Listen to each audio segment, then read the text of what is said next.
Here, we'll get a demonstration going. I'll demonstrate for you. On a typical chip shot, what I like to do,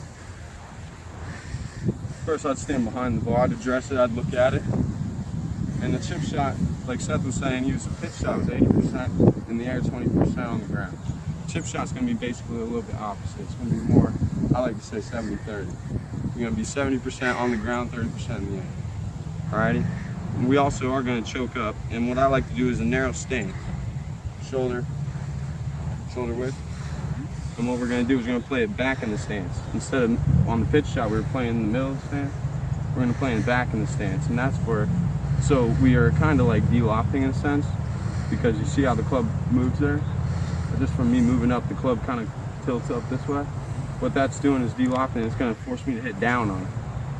It's gonna force me to hit that grass, and I'm not gonna blade one across the green for it. If I do, I'll hit another one.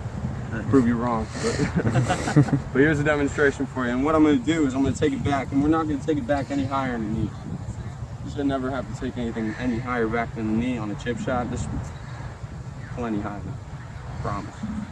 What we're gonna do is we're gonna finish like he was saying. We're gonna finish, and we're gonna putt. We're gonna use this wrist right here. We're gonna keep it very steady, and we're gonna not break the wrist, and we're gonna go through. And we're gonna finish with this club end leading out towards the hole. All right. And when we're gonna pitch it, we do it a little different. This is on the front side. We're gonna keep it more on the front with the weight. Same kind of concept, and then we're gonna kind of just brush the grass. Oh, look at this! Look at this! Oh, very nice, very nice. I guess you did it right. You see how low that went out, though? Yeah. And it's not. You're never gonna hit it that hard. It's just gonna be a putt, just one big long putt, basically. And all you're gonna do is keep this arm, this triangle we got going here between my arms. You see the arms?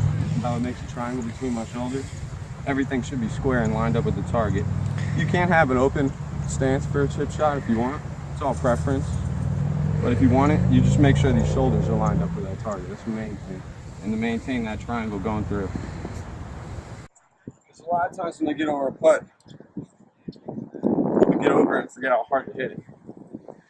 And they're all worried about the line and how hard to hit it. Distance, aim, distance. Distance is more important than aim. Distance is going to get you closer to the hole. Distance is going to leave you closer to the hole. It's just going to overall better your game. Because what I mean by that wrist break, a lot of the times on the pitch shot, you was having the club straight. You want your hands almost in front of the club. You're gonna want them in front, and you're gonna want that. You're gonna want that throughout the whole swing. Okay. You want your hands to basically stay in front the whole time you chip it.